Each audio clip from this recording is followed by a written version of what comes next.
Hello दोस्तों, कैसे हैं आप। आज हम लोग इस वीडियो में देखेंगे फॉरेस्ट गार्ड प्रैक्टिस सेट का पार्ट 2।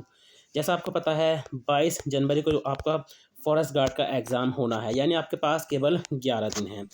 इस वीडियो में आपको उत्तराखंड जी के सामान्य ज्ञान और हिंदी के क्वेश्चन देखने को मिलेंगे। उत्तराखंड जीके के आपको 20 क्वेश्चन देखने को मिलेंगे। जीके के मतलब आपको सामान्य ज्ञान के, जीके जीएस के आपको 20 क्वेश्चन देखने को मिलेंगे और हिंदी के आपको 10 क्वेश्चन देखने को मिलेंगे, यानी टोटल 50 क्वेश्चन जो है आपको देखने को मिलेंगे। गाइस, अगर आपको वीडियो 1% भी अच्छी लगती है तो वीडियो को लाइक करें, कमेंट करें, वीडियो को अपने दोस्तों के साथ ज़रूर शेयर करें। तो चलिए ज़्यादा टाइम ना ख़राब करते हुए वीडियो को शुरू करते हैं। तो गाइस, आज का पहला क्वेश्चन है, चरक और नागार्जुन किसके दरबार की शोभा थे। मैंने कल की वीडियो में आपको ये चरक से संबंधित बताया था, ठीक है, कि चरक जो है किसके दरबार में रहते थे। तो आज इसमें नागार्जुन भी जो है ऐड हो गए हैं। तो चरक और नागार्जुन किसके दरबार की शोभा थे, तो आप याद रखेंगे कनिष्क की। किसके थे? कनिष्क के। यानी ए ऑप्शन जो है इसमें हमारा राइट हो जाएगा। चलिए अगला क्वेश्चन देख लेते हैं। त्रातार, ठीक है, त्रातार यानी क्या बोलते हैं इसको, मुक्तिदाता की उपाधि किस वंश के शासकों ने जो है धारण की थी।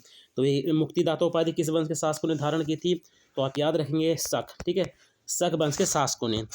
अगला हो जाएगा, गुप्त वंश का वह राजा कौन था जिसने हुड़ों को भारत पर आक्रमण करने से रोका था।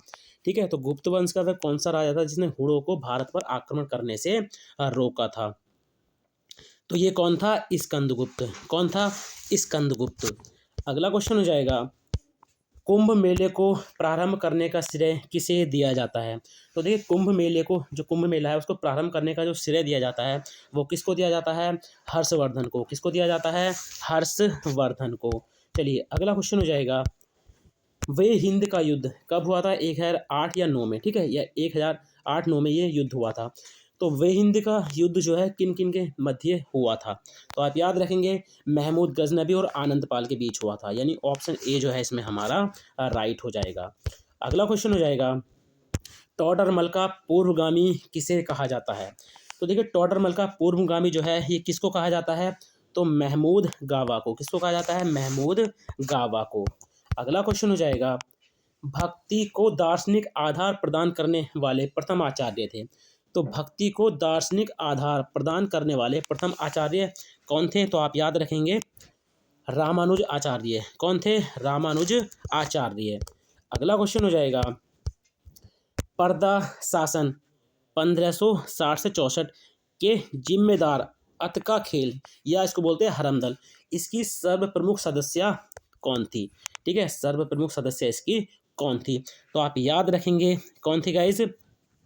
माहम अनगा। कौन थी? माहम अनगा। अगला क्वेश्चन हो जाएगा, लॉर्ड वेलेस्ली की सहायक संधि को स्वीकार करने वाला मराठा सरदार था। तो देखिए, जो लॉर्ड वेलेस्ली की जो सहायक संधि थी, ठीक है, इसको स्वीकार करने वाला पहला मराठा सरदार कौन था, तो आप याद रखेंगे ये कौन था? पेशवा बाजीराव द्वितीय। कौन था? पेशवा बाजीराव द्वितीय। चलिए अगला क्वेश्चन हो जाएगा, वह अंग्रेज जिसने सम्राट जहांगीर के दरबार में आकर भेंट की थी। तो वह अंग्रेज जिसने सम्राट जहांगीर के दरबार में आकर भेंट की थी, तो ये कौन था? Sir Thomas Roe. कौन था? Sir Thomas Roe. अगला क्वेश्चन हो जाएगा, बंगाल का द्वैध शासन कब से कब तक चला।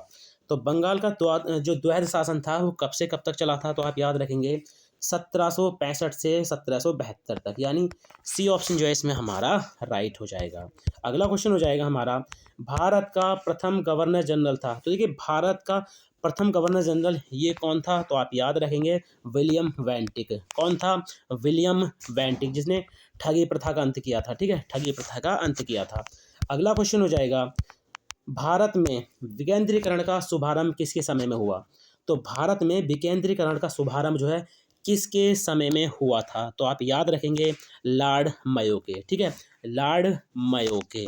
अगला क्वेश्चन हो जाएगा, निम्न में से किस व्यक्ति ने सर्वप्रथम स्वराज्य शब्द का प्रयोग किया और हिंदी को राष्ट्रभाषा माना। तो किस व्यक्ति ने सर्वप्रथम जो है स्वराज्य शब्द का प्रयोग किया और हिंदी को राष्ट्रीय भाषा माना, तो ये कौन थे? स्वामी दयानंद सरस्वती। कौन थे? स्वामी दयानंद सरस्वती। अगला क्वेश्चन हो जाएगा, 1857 का विद्रोह मुख्यतः किस कारण से असफल रहा था?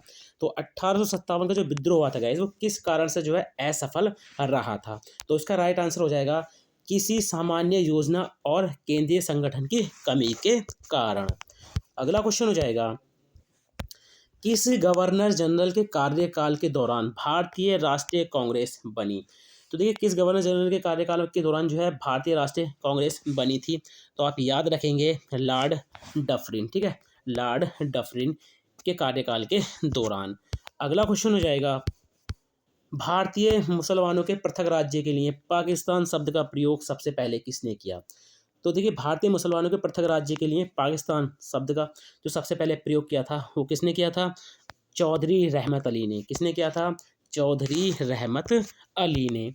अगला क्वेश्चन हो जाएगा, वर्ष 1939 में कांग्रेस को छोड़ने के पश्चात सुभाष चंद्र बोस ने किस दल की स्थापना की थी? तो देखिए, सुभाष चंद्र बोस ने जो है जब कांग्रेस को छोड़ा था 1939 में, तो उन्होंने एक दल की स्थापना की थी। उस दल का नाम क्या था? तो आप याद रखेंगे फॉरवर्ड ब्लॉक। क्या था? Forward block. ठीक है, आज़ाद हिंद फौज का गठन किसने किया था? राजा महेंद्र प्रताप ने। किन्होंने किया था? राजा महेंद्र प्रताप ने। और इन्हीं के मतलब जो सुभाष चंद्र बोस थे, इन्होंने भी जो है देखिए आज़ाद हिंद फौज का गठन किया था, लेकिन जो पहले किया था वो महेंद्र प्रताप ने किया था। ठीक है, तो इनका नाम आता है, अगर आपको उसके नाम के हिसाब से पूछेगा, ठीक है, कि आज़ाद हिंद फौज के गठन किसने किया, तो महेंद्र प्रताप आ जाएगा वहाँ पे। और सुभाष चंद्र बोस ने भी किया था, लेकिन वो कम ही पूछा जाता है। ठीक है, तो आप याद रखेंगे फॉरवर्ड ब्लॉक की स्थापना जो है वो सुभाष चंद्र बोस ने की थी। कब? 1939 में। अगला क्वेश्चन हो जाएगा, संविधान द्वारा प्रदत्त नागरिकता के संबंध में संसद ने एक व्यापक नागरिकता अधिनियम कब बनाया था? तो देखिए, जो नागरिकता से संबंधित था, व्यापक नागरिकता जो एक अधिनियम था, वो कब बना था? तो आप याद रखेंगे 1955 में। कब बना था? 1955 में। अगला क्वेश्चन हो जाएगा, निम्नलिखित में से कौन सा कथन सत्य है? तो देखिए, एक एक करके देख लेते हैं। मुंबई देश का सबसे बड़ा बंदरगाह है, बिल्कुल सही है। कांडला एक ज्वारीय बंदरगाह है, बिल्कुल सही है, कांडला गुजरात में है। मर्मगोआ देश का सबसे बड़ा बंदरगाह है, देखिए ये गलत है। ठीक है, चेन्नई देश का सबसे प्राचीन बंदरगाह है, बिल्कुल सही है। और देश का सबसे गहरे की अगर बात करते हैं, गहरा वाला, तो वो विशाखापट्टनम वाला है। कौन सा है? विशाखापट्टनम वाला है। चलिए, अगला क्वेश्चन हो जाएगा, अंतरिम विधानसभा का गठन कितने विधायकों से किया गया था? तो ये 21वां क्वेश्चन है, और यहाँ से जो उत्तराखंड के क्वेश्चन अब चलेंगे। तो अंतरिम विधानसभा का गठन जो है वो कितने विधायकों से किया गया था? तो आप याद रखेंगे 30 विधायकों से। कितने विधायकों से किया गया था? 30 विधायकों से। अगला क्वेश्चन हो जाएगा 45, ठीक है, 45 फास्ट ट्रैक कोर्ट यानी त्वरित न्यायालयों की स्थापना कब हुई? तो आप याद रखेंगे कब हुई थी? अप्रैल 2001 में। यानी सी ऑप्शन इसमें हमारा राइट हो जाएगा। अगला क्वेश्चन है, उत्तराखंड में एल्पाइन जलवायु किस ऊंचाई में मिलती है? उत्तराखंड में एल्पाइन जलवायु जो है वो किस ऊंचाई तक जो है मिलती है? ये इस तरह से क्वेश्चन बनता है। तो ये कितनी ऊंचाई तक मिलती है? 3000 से 4200 मीटर की ऊंचाई तक। अगला क्वेश्चन हो जाएगा, केदारनाथ आपदा के समय ऑपरेशन सूर्यहोप कब से कब तक चला था? तो 16-17 जून 2013 का जो है केदारनाथ आपदा हुई थी, तो एक ऑपरेशन चला था, ऑपरेशन सूर्यहोप, जो बचाव कार्य के लिए चलाया गया था। तो ये 17 जून से 2 जुलाई 2013 तक चला था। अगला क्वेश्चन हो जाएगा, मानस खंड में किस नदी को यमुना कहा गया है? तो देखिए, मानस खंड में किस नदी को जो है यमुना कहा गया है? तो आप याद रखेंगे गोमती नदी को। किसको कहा गया है? गोमती नदी को। अगला क्वेश्चन हो जाएगा, ऊपरी गंगा नहर का आधुनिकीकरण कब किया गया? तो ऊपरी गंगा नहर का जो आधुनिकीकरण है वो कब किया गया था? तो आप याद रखेंगे 1983 में। कब किया गया था? 1983 में। अगला क्वेश्चन हो जाएगा, स्वतंत्रता के बाद कब नई राष्ट्रीय वन नीति बनाई गई? तो स्वतंत्रता के बाद कब नई राष्ट्रीय वन नीति बनाई गई थी? तो आप याद रखेंगे 1952 में। कब बनाई गई थी? 1952 में। अगला क्वेश्चन हो जाएगा, पर्यावरण का गांधी किसे कहा जाता है? तो पर्यावरण का जो गांधी है ये किनको कहा जाता है? सुंदरलाल बहुगुणा को। यानी डी ऑप्शन इसमें हमारा राइट हो जाएगा। अगला क्वेश्चन है, टाइगर वॉच योजना कब शुरू की गई? तो टाइगर वॉच योजना शुरू की गई थी, ये शुरू की गई थी, कब की गई थी गाइस? ये 1991-92 में। यानी डी ऑप्शन जो है इसमें हमारा राइट हो जाएगा। अगला है, राज्य में पौधरोपण नीति कब लागू की गई? तो राज्य में पौधरोपण नीति जो है कब लागू की गई थी? 6 जनवरी 2006 को। देखिए आजकल यूकेपी से जो है वो फुल डेट पूछ रहा है, ठीक है। अगला क्वेश्चन हो जाएगा, राज्य में कृषि नीति की घोषणा कब की गई? तो राज्य में कृषि नीति की जो घोषणा की गई थी 2011-12 में की गई थी, यानी बी ऑप्शन इसमें हमारा राइट हो जाएगा। अगला है, केदारनाथ के लिए पवन हंस कंपनी द्वारा, ठीक है, केदारनाथ के लिए पवन हंस कंपनी द्वारा हेलीकॉप्टर सेवा सर्वप्रथम कब शुरू की गई थी? तो कब शुरू की गई थी ये? 16 मई 2003 को। कब शुरू की गई थी? 16 मई 2003 को। अगला क्वेश्चन हो जाएगा, किरमोली जल विद्युत परियोजना किस नदी पर स्थित है? तो किरमोली जल विद्युत परियोजना किस नदी पर स्थित है? तो आप याद रखेंगे गोरी नदी पर। किस नदी पर है? गोरी नदी पर। अगला क्वेश्चन हो जाएगा, ग्लोगी जल विद्युत परियोजना से विद्युत उत्पादन की शुरुआत कब हुई? तो देखिए ग्लोगी जल विद्युत परियोजना से विद्युत उत्पादन की जो शुरुआत हुई थी वो कब हुई थी? दिसंबर 1912 में। इसकी शुरुआत की बात करें कि ग्लोगी जल विद्युत परियोजना कब शुरू हुई थी, तो 1906-7 में, ठीक है, 1906-7 में जो है इसकी शुरुआत हुई थी, और विद्युत उत्पादन की जो शुरुआत हुई थी इसमें वो दिसंबर 1912 से हुई थी, ठीक है, दिसंबर 1912 से। अगला क्वेश्चन हो जाएगा, निम्नलिखित में से किस संस्था का मुख्यालय देहरादून में नहीं है? तो देखिए राज्य बीज एवं जैविक उत्पादन प्राधिकरण संस्थान ये देहरादून में है, हिमालयन विश्वविद्यालय ये देहरादून में है, राष्ट्रीय प्रौद्योगिकी संस्थान देखिए ये नहीं है। ये कहाँ पर है? इसका श्रीनगर में है। कहाँ पर है? श्रीनगर में। Indian institute of remote sensing ये भी देहरादून में। तो देखिए राष्ट्रीय प्रौद्योगिकी संस्थान इसका जो है मुख्यालय कहाँ पर है? श्रीनगर में है। अगला क्वेश्चन हो जाएगा, अगला है, देहरादून को उत्तर प्रदेश राज्य के एक पृथक जनपद के रूप में कब मान्यता मिली? तो देहरादून को उत्तर प्रदेश राज्य के एक पृथक जनपद के रूप में कब मान्यता मिली? तो आप याद रखेंगे 1855 में। कब मिली थी? 1855 में। अगला क्वेश्चन हो जाएगा, भारतीय सर्वेक्षण विभाग का क्षेत्रीय मुख्यालय देहरादून में कब खोला गया? तो भारतीय सर्वेक्षण विभाग का क्षेत्रीय मुख्यालय देहरादून में कब खोला गया था? तो आप याद रखेंगे 1942 में। कब खोला गया था? 1942 में। अगला क्वेश्चन हो जाएगा, हरिद्वार के किस स्थान में ब्रिटिशकालीन सोलर हेड्स बनाने का कारखाना स्थापित था? तो देखिए हरिद्वार के किस स्थान में जो है ब्रिटिशकालीन सोलर हेड्स बनाने का कारखाना स्थापित था? तो आप याद रखेंगे कहाँ पर था ये? रुड़की में था। चलिए अगला क्वेश्चन हो जाएगा हमारा, 1930 में किसने जंगलात कानून के विरुद्ध सविनय अवज्ञा आंदोलन चलाया था? तो ये चलाया था हर्षदेव ओली ने। किन्होंने चलाया था? हर्षदेव ओली ने। अगला क्वेश्चन हो जाएगा, किस गीत को दूड़ा नृत्य भी कहा जाता है? तो देखिए किस गीत को जो है दूड़ा नृत्य भी कहा जाता है?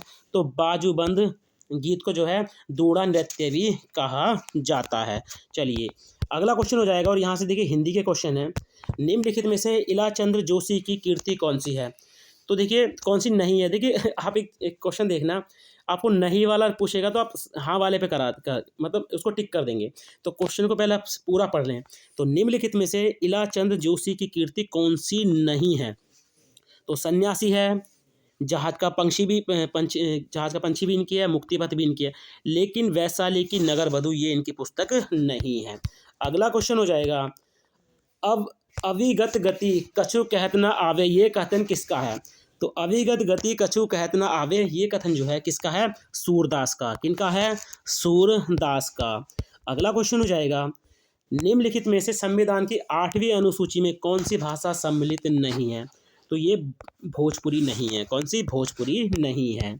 अगला क्वेश्चन हो जाएगा, अध्येषणा, ठीक है, अध्येषणा, इसकी संधि भी देखिए यहाँ पर संधि विच्छेद भी कर रहा है, अधि प्लस ऐषणा। तो इसमें जो है कौन सी संधि हो जाएगी? तो आप ये यहाँ से पहचान सकते हैं, ये किसकी पहचान है? यड़ संधि की। किसकी पहचान है? यड़ संधि की। अगला क्वेश्चन हो जाएगा, निम्नलिखित में से अविकारी शब्द कौन सा है? तो देखिए अविकारी शब्द वो होते हैं जिसमें कोई विकार नहीं होता, मतलब उसका परिवर्तन नहीं कर सकते। तो इसमें कौन सा है? अथवा, ठीक है, अथवा। कभी आपने अथवे देखा लिखा हुआ या अथवो? इसको खाली अथवा ही लिखते हैं, इसलिए ये एक अविकारी शब्द है। अगला हो जाएगा, आसक्त का विलोम शब्द है। तो देखिए आसक्त का जो विलोम शब्द होता है ये होता है विरक्त। क्या होता है? विरक्त। अगला हो जाएगा, सरलता शब्द में प्रयुक्त प्रत्यय है। तो सरलता शब्द में प्रयुक्त प्रत्यय कौन सा हो जाएगा? ता। कौन सा हो जाएगा? सरल प्लस ता में टूटेगा तो प्रत्यय जो अंत में लगता है वही होता है।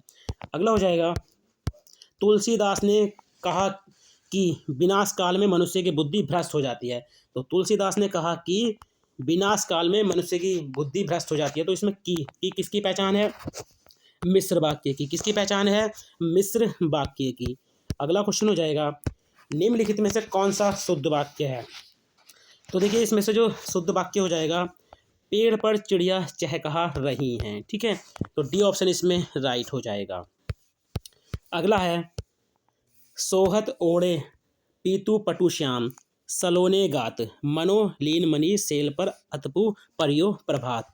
उपयुक्त काव्य पंक्तियों में कौन सा अलंकार है? देखिए ये कई बार जो है बीएड वाला एग्जाम में जो यूपी का एग्जाम में काफ़ी बार ये क्वेश्चन उसमें पूछा गया है अभी, तो मैंने वहाँ से लिया है ये।